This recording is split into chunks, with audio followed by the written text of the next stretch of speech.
राजस्थान में कांग्रेस पार्टी की अशोक गहलोत सरकार यूं तो अदालत में भी, जनता की अदालत में भी और सदन में भी बहुत सारे पाप की और बहुत सारे मुद्दों की दोषी है।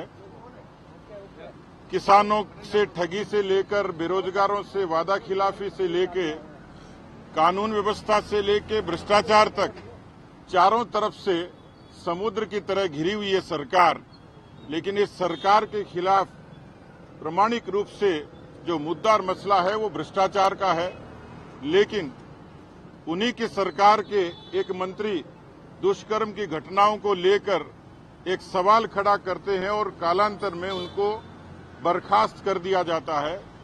उसके बाद वही बर्खास्त मंत्री एक लाल डायरी का जिक्र करते हैं और आज उस लाल डायरी के 3 पन्ने बाहर आते हैं।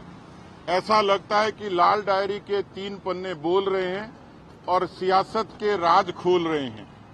मुझे लगता है कि कांग्रेस पार्टी की सरकार को, जिसमें मुख्यमंत्री का उल्लेख है, जिसमें आरसीए के लेन देन का उल्लेख है और सबको पता है कि मुख्यमंत्री के पुत्र आरसीए के चेयरमैन हैं, कितनी परतें प्याज की तरह खुलेंगी और भ्रष्टाचार की परत दर परत खुलती चली जाएगी। और इसलिए मुझे लगता है कि अब वो समय आ गया है जब इस लाल डायरी के रहस्य से पर्दा उठे और इस सरकार में गैरत और ईमान है तो निरपेक्ष रूप से इस लाल डायरी के उस रहस्य से पर्दा उठना चाहिए। राजस्थान की सरकार की कोई एजेंसी सक्षम नहीं है जो इस लाल डायरी के बारे में प्रामाणिक रूप से कोई बात कह सके। लेकिन राजस्थान का सदन, राजस्थान की जनता, राजस्थान का आवाम इस लाल डायरी के बारे में जरूर जानना चाहता है और सरकार मौन है। इसका मतलब मौनम स्वीकृति लक्षणम। सरकार यदि मौन है तो इसका मतलब सरकार इस भ्रष्टाचार के मुद्दे पर मौन इसलिए है कि उनके हाथ उसी भ्रष्टाचार के खून से रंगे हुए हैं। हम लोग इसको सदन में भी और सदन के बाहर जनता की अदालत में ले जाएंगे।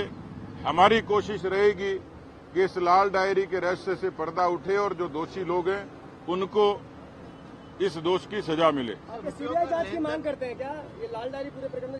देखिए, क्योंकि राजस्थान की कोई भी एजेंसी जिस पर भरोसा नहीं है, पिछले 5 वर्षों में गृह मंत्री के नाते मुख्यमंत्री की भूमिका संदिग्ध रही और उस भूमिका के नाते सिर्फ अपने लोगों की जासूसी के अलावा कुछ नहीं हुआ। इसलिए सरकार की कोई एजेंसी निरपेक्ष रूप से इसमें न्याय कर दे, जांच कर दे, इसकी संभावना कम है।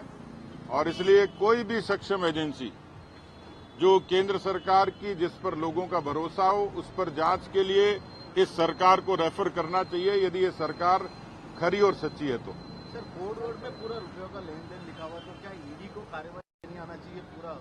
देखिए, मुझे लगता है कि ये इसमें भी बहुत ज्यादा देर और ज्यादा दौर की जरूरत नहीं है। लेकिन चूंकि अभी ये शुरुआत है और इसलिए हमारे यहाँ कहा जाता है कि आदमी एक बार बचे, 2 बार बचे और बकरे की माँ कब तक खैर मनाएगी।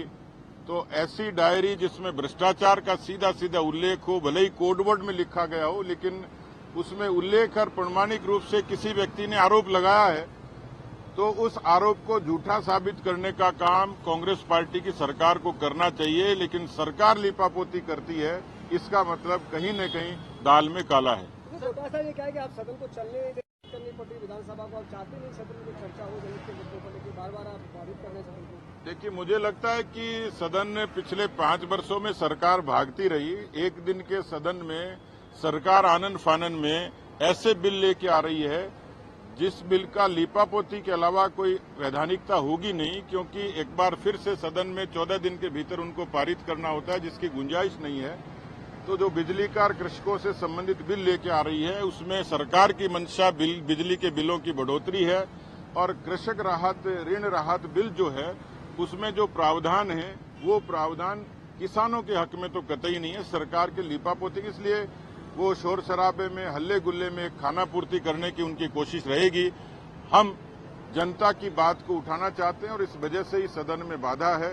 सरकार की नीयत साफ होती तो हमसे बात करती, हम लोग उदारता से हम लोग भी चाहते थे कि ये सदन सद्भावना के साथ समापन हो इसका, लेकिन शायद सरकार बचना चाह रही है कि उस पर कोई और आरोप लगे पब्लिक डोमेन में और सरकार को जवाब देना भारी पड़ जाए, इसलिए सरकार की मंशा नहीं है कि सदन चले।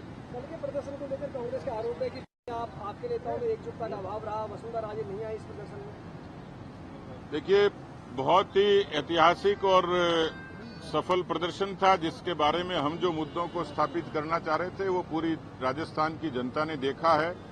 कांग्रेस के लोग तो उसको विफल, अपनी असफलता को, खिजियाट को बचाने के लिए उस नाते बयानबाजी जरूर कर रहे हैं, लेकिन ये तय है कि पार्टी पूरे तरीके से संगठित होकर सारे विधायक, सांसद और सभी लोग उसमें शरीक थे और इसलिए मुझे नहीं लगता कि इसमें पार्टी में कहीं विग्रह था। हम लोगों ने बहुत मजबूती के साथ में जनता की बात रखी और एक प्रभावी प्रदर्शन हुआ। स्पीकर अडामेंट है कि निलंबन का आप लोगों ने हाउस को अप्रोच कर रहा है। देखिए, हमने उनसे आग्रह किया था कि दोनों मामले अलग अलग थे। मदन दिलावर को अकारण और उनको निलंबित किया और इसलिए हमने उनसे आग्रह किया था, हमारा आग्रह बरकरार है कि एक सदन के वरिष्ठ सदस्य और इस समापन सत्र में उनकी उपस्थिति गरिमा ही देती। तो आग्रह किया, ये स्पीकर महोदय को तय करना है कि वो क्या करेंगे।